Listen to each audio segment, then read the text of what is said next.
I left work early that afternoon because I felt unusually drained. Nothing dramatic had happened, just the kind of quiet fatigue that makes you decide the day can end sooner than planned. On the drive home, I remember thinking about making dinner. Cooking in that kitchen had always been relaxing. I had spent years saving to build it exactly the way I wanted. When I turned onto my street, I noticed 2 pickup trucks parked outside my house. At first I assumed they belonged to a neighbor. But as I pulled into my driveway, I heard a loud metallic thud from inside the house. Then another, wood cracking followed by the scrape of something heavy being dragged. I stepped out of the car slowly. Another crash echoed through the walls. By the time I opened the front door, the noise was unmistakable. Construction sounds, except I hadn't hired anyone. The sound was coming from the kitchen. I walked down the hallway and turned the corner. The first thing I saw was a cabinet door sliding across the floor like it had just been ripped off. Then I saw my stepfather standing near the island, holding a sledgehammer. The granite countertop already had a long fracture running across it. 2 men in work boots were pulling drawers out of the cabinetry, while my sister stood near the window with a clipboard. For a moment no one noticed me. The hammer came down again, smashing into the side of a cabinet frame. "Stop," I said. My voice seemed to surprise them. The workers paused and turned toward my sister.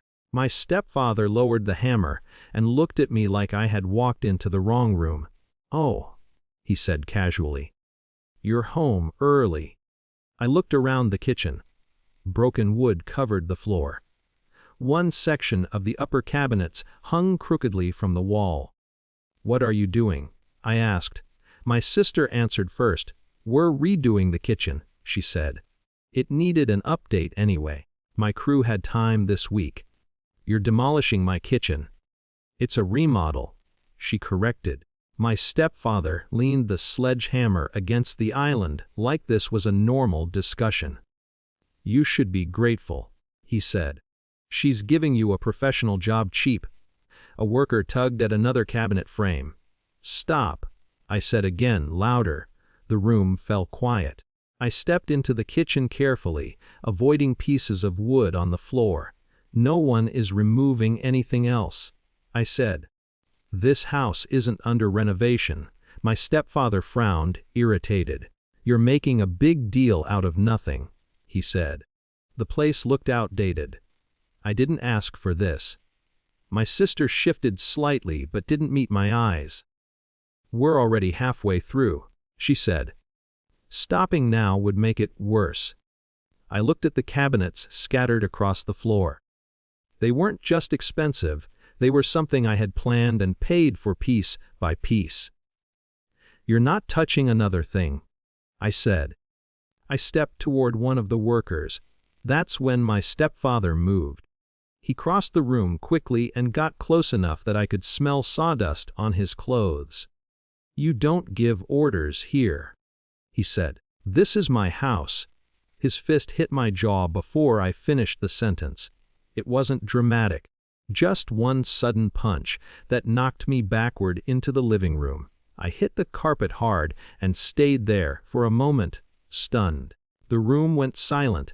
Even the workers stopped moving. My sister looked pale but didn't say anything. After a few seconds, my stepfather turned back toward the kitchen. "Keep working," he told them. The hammer swung again. I didn't argue. Instead, I stood up slowly and walked down the hallway to my bedroom. I closed the door and locked it. The demolition sounds continued through the walls, wood splitting, metal clanging. Sitting on the edge of the bed, I made 2 phone calls. Then I waited. About 20 minutes later the noise stopped. A firm knock sounded at the front door. When I stepped into the living room again, 2 police officers were walking inside. The atmosphere changed immediately. The workers set their tools down and my stepfather's confidence seemed to fade. One officer asked calmly, "Who owns this property?" I do, I said. The questions were simple. Did these people have permission to demolish the kitchen? Was there any contract? Did I want to report the assault? The answers were quiet but clear.